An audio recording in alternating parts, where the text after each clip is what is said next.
गुरु ब्रह्म महिमालेख शरण। गुरु ब्रह्म महिमालेख शरण। गुरु ब्रह्म महिमालेख शरण। महिमा वास्तु सेवा यूट्यूब चैनल तरफरु आपण मागत जणाई आरंभ करने जाऊँगी। आज पुणी सही काल सर्प जोग विषय आगरू आमे जानी तीन गोटी काल सर्प जोग विषय। आज जानिबा चतुर्थ नंबर काल सर्प जोग। यही चतुर्थ नंबर काल सर्प जोगर नाम शंखपाल काल सर्प जोग। शंखपाल काल सर्प जोग यही जोग सृष्टि हेबार कारण हैला जेउ व्यक्ति अन्यर जमी को जोर जबरदस्त किंबा अल्प अर्थ देई निज नाम रे कराई नहीं, निजर प्रभाव रे जमी हाथेई छंती किंबा तांकर पूर्वपुरुष मध्य एहा करिसंती। परीक्षा देबा समय रे परीक्षा रे कॉपी करी पास करिसंती। भागीदारी व्यवसाय को निज आयतरे रखी अन्य को ठकी दियंती। जिए साहाଯ୍य करिवे तांको सहित विश्वासघातकता करती और तांको से व्यवसाय हटेई निजे मालिक होती। यही माने पर जन्म रे शंखपाल नामक काल सर्प जोगरे जन्म होती और बहु दुख कष्ट भोगती। शंखपाल काल सर्प जोग आमे किपरि जानिबा, यही विषय आरंभ करने पूर्वर आपण मानक मोर विशेष अनुरोध, जो माने प्रथम करी यही चैनल को आसीचंती से माने गोटे सब्सक्राइब करंतु और पाखरे आसुथिबा बेल आइकन को दबाई दियंतु, जहा द्वारा कि आमर जेउ समय रे यही परी वीडियो मान अपलोड हेबो सर्वप्रथमे आपण को पाखरे पहुंची पारिबो। एबे जानिबा शंखपाल काल सर्प जोग। यही जोग जातकर लग्न ठारू चतुर्थ रे राहु रही दशम स्थान रे केतु थिले शंखपाल काल सर्प जोग हुए। ओ अन्य ग्रह माने ए राहु केतुंकर गोटिए पाखरे थिबे, ताहा 7 गोटी ग्रह हेउ, 6 गोटी ग्रह हेउ किंबा 5 गोटी ग्रह हेउ, जहा भी हेउ यही मनुष्य शंखपाल काल सर्प जोगरे जन्म होती। यही शंखपाल काल सर्परे जन्म होइतिबा मनुष्य करिथिबा चाकरी को हराई बसंती। व्यवसाय करुथिबा व्यक्ति मानकर व्यवसाय रे गुप्त शत्रु माने प्रतिशोध परायण होई धननाश करिबारे लागि पड़ती। जदि आपण जमी किंबा गृह किनिबा सकाशे अर्थ खटाइचंती तेबे ताहा बुड़ी जाए। शत चेष्टा करी मध्य जमीर कबला हासिल करि पारंती नाही। यही जमी बाबदरे जेते टंका देले मध्य सबु फसर फाटी जाए। लोक माने विभिन्न प्रलोभन देखाई आहुरी ठकी चली थांती। निजर माँ भौणी चाकरानी एमाने बहुत कष्ट देई थांती। धीरे धीरे शिक्षा क्षेत्र रे स्मरण शक्ति ह्रास पाए। आपण जहा उपरे भरोसा रखिबे सेमाने समय देखी दूरेई जिबे। जहा को साहाଯ୍य करिवो सेमाने शत्रुता करिवे।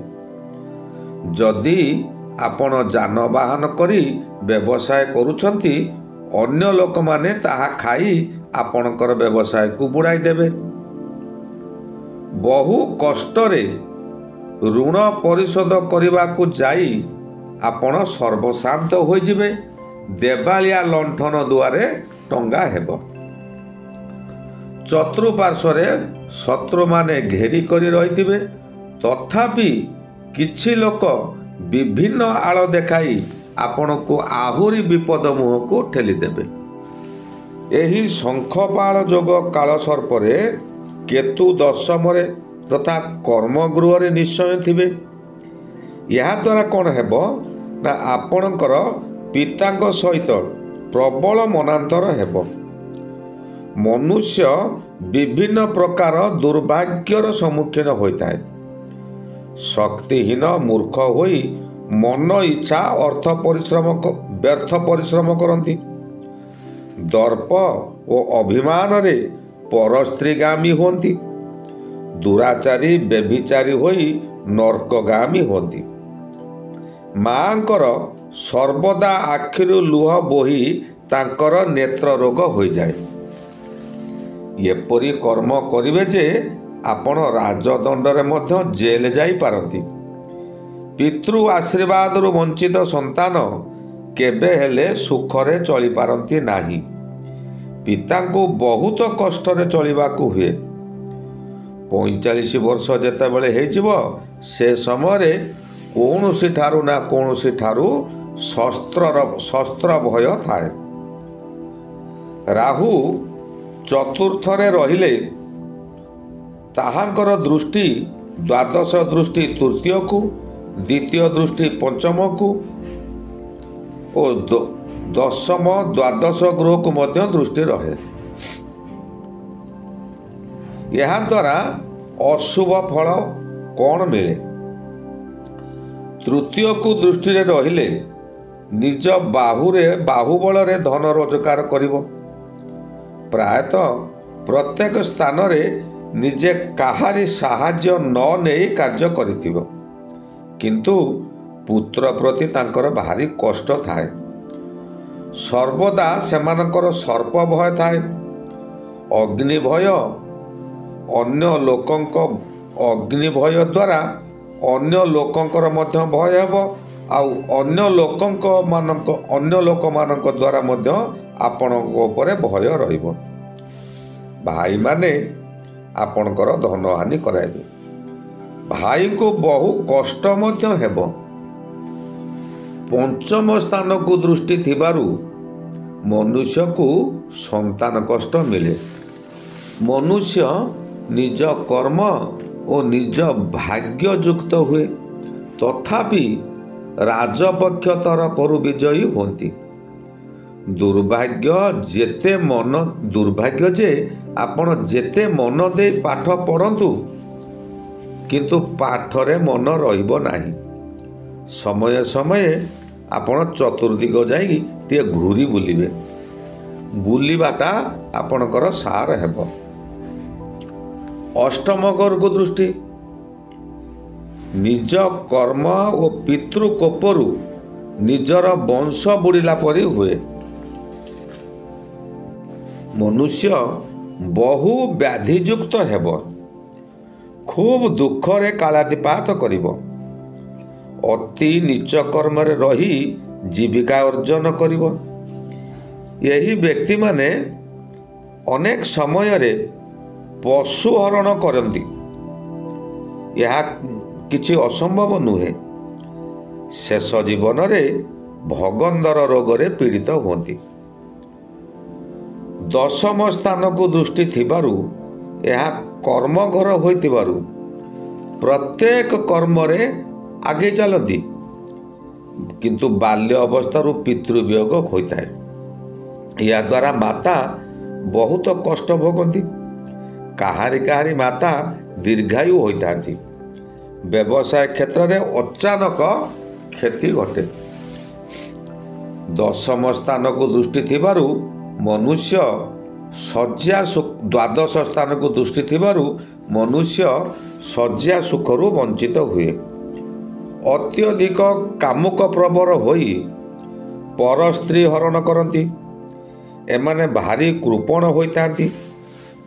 ଅତି ବାଧ୍ୟରେ ଦାନ ଧର୍ମ କରନ୍ତି, କିନ୍ତୁ ପ୍ରେମ ବ୍ୟାପାରରେ ଅକୁଣ୍ଠିତ ଚିତ୍ତରେ ଦାନ ଖର୍ଚ୍ଚ କରନ୍ତି। ଶତ୍ରୁ ମନକୁ ଦମନ କରିବାରେ ବିଫଳ ହୋଇ ଦୁଃଖରେ କାଳାତିପାତ କରନ୍ତି। କେହି କେହି ବିଧୁର ମଧ୍ୟ ହୋଇଥାନ୍ତି। ବିଧୁର ଅର୍ଥ ଯେଉଁମାନଙ୍କର ସ୍ତ୍ରୀ ନାଶ ଯାଏ ସେମାନଙ୍କୁ ବିଧୁର କୁହାଯାଏ। ଏହି ରାହୁ ଯଦି କାଳସର୍ପ ଯୋଗ ନଥାଇ ଖାଲି ଚତୁର୍ଥରେ ଥିବେ କିନ୍ତୁ କାଳସର୍ପ ଯୋଗ ହୋଇନଥିବ, ତେବେ ମନୁଷ୍ୟ ପ୍ରାୟତଃ ଅଶାନ୍ତି ଓ ଅସନ୍ତୁଷ୍ଟରେ କାଳାତିପାତ କରନ୍ତି। ମନୁଷ୍ୟ ଚତୁର୍ଥ ଘର ମାତା ଘର ହୋଇଥିବାରୁ ମାତାଙ୍କୁ ବହୁତ କଷ୍ଟ ଦେଇ ଦୁଃଖିତ କରିଥାନ୍ତି। ସର୍ବଦା ପ୍ରାୟତଃ ଦେହରେ ଜ୍ୱର ଲାଗି ରହେ, ଉଦର ପୀଡ଼ା ଲାଗି ରହେ। ମିଥ୍ୟା କଥା କହିବାରେ ଟିକିଏ ହେଲେ କୁଣ୍ଠାବୋଧ କରନ୍ତି ନାହିଁ। ଗୋଟିଏ ମିଛ କହି ତାହାକୁ ସତ କରିବା ସକାଶେ ଆଉ 10ଟା ମିଛ କୁହନ୍ତି। ସଭା ସମିତି କରି ମିଥ୍ୟା ଭାଷଣ ଦିଅନ୍ତି। ଏମାନଙ୍କୁ ମିତ୍ର, ବନ୍ଧୁ, ପୁତ୍ର କାହାରିଠାରୁ ସୁଖ ମିଳିନଥାଏ। ଏପରି ମନୁଷ୍ୟ ପ୍ରାୟତଃ 2 ଗୋଟି ମା ହୋଇଥାନ୍ତି। ଯେଉଁମାନଙ୍କର 2 ଗୋଟି ମା ନ ହୋଇଥିବେ ସେମାନଙ୍କର 2 ଗୋଟି ପତ୍ନୀ ହୋଇଥାଏ। ଯଦି ରାହୁ ମେଷ, ବୃଷ, କର୍କଟ ରାଶିରେ ଥିବେ ତେବେ ସେମାନଙ୍କୁ ବନ୍ଧୁ ସୁଖ ମିଳେ। ରାହୁ ଯଦି ପାପ ଗ୍ରହଙ୍କ ସହିତ ଥାଆନ୍ତି ତେବେ ମାଙ୍କୁ କଷ୍ଟ, ଯଦି ଶୁଭ ଗ୍ରହ ସହିତ ଥିବେ ତେବେ ମାଙ୍କୁ ସୁଖ ମିଳେ। ଚତୁର୍ଥ ସ୍ଥାନରେ ରାହୁ ରହିଲେ 8 ବର୍ଷ ସମୟରେ ଭାଇମାନଙ୍କ ପ୍ରତି ବିପଦ ଆସିଥାଏ। ମୁଁ ଏଠାରେ କହିଲି ଚତୁର୍ଥ ଘର ହେଉଛି ମାତା ଘର। ଚତୁର୍ଥ ଘରେ ରାହୁ ରହିଲେ ମାଙ୍କୁ କଷ୍ଟ ହେବା କଥା। କିନ୍ତୁ ଏଇଠାରେ ଦେଖନ୍ତୁ, ଯଦି ଶୁଭ ଗ୍ରହ ରାହୁଙ୍କ ସହିତ ଚତୁର୍ଥରେ ଅଛନ୍ତି ତେବେ ମା ଅତି ଆନନ୍ଦରେ ରହିବେ। ସେ ଆଉ ମା କଷ୍ଟ ପାଇବେ ନାହିଁ। ଜାତକ ବିଚାର ସମୟରେ ଏହାକୁ ଭଲ ଭାବରେ ବିଚାର କରିବା ଦରକାର। ଖାଲି ଯେ ଚତୁର୍ଥରେ ରାହୁ ରହିଲେ ରାହୁଙ୍କର ଫଳ କହିଦେବା, କିନ୍ତୁ ସେ ବ୍ୟକ୍ତିର ତାହା କିଛି ହେଉନଥିବ, ତେବେ ଜ୍ୟୋତିଷ ପାଠ ନିନ୍ଦା ହେବ। ଜ୍ୟୋତିଷ ଠାରୁ ଲୋକମାନେ ମୁହଁ ବୁଲାଇ ନେବେ। ଆପଣ ଯେଉଁ ଜ୍ୟୋତିଷ ପାଖକୁ ଯାଉଛନ୍ତି ସେ ଭଲ ଭାବରେ ବିଚାର କରି ଆପଣଙ୍କୁ ଫଳ ଶୁଣାଇବା ଉଚିତ।